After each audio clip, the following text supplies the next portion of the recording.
உறுப்பினர் மாண்புமிகு சந்திரசேகர் அவர்கள் உரையாற்றுகிற போது சட்டமன்ற உறுப்பினருடைய தொகுதி மேம்பாட்டு நிதி உயர்வை பற்றி இங்கே ஒரு பேசியிருக்கிறார். அவர் மட்டுமல்ல, பல பேர் என்னிடத்தில் இதை எடுத்தும் சொல்லியிருக்கிறார்கள். மனுக்கள் மூலமாகவும் என்னிடத்திலும் கடிதம் தந்திருக்கிறார்கள்.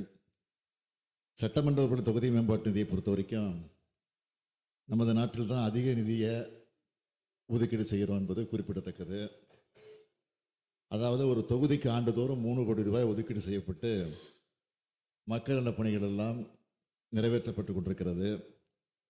ஆனால் அதே நேரத்தில் ஜிஎஸ்டி வரி அறிமுகப்படுத்தப்பட்ட பின்பு இந்த தொகுதி மேம்பாட்டு நிதியிலிருந்து மேற்கொள்ளப்படும் பணிகள் மீது விதிக்கப்படும் 18% வரி தொகையும் இந்த நிதியிலிருந்தே கட்டப்படுவதால் தொகுதி நிதியிலிருந்து மேற்கொள்ளப்படும் பணிகள் பாதிக்கப்படுவதாக பல சட்டமன்ற உறுப்பினர் சுட்டிக்காட்டியிருக்கிறார்கள்.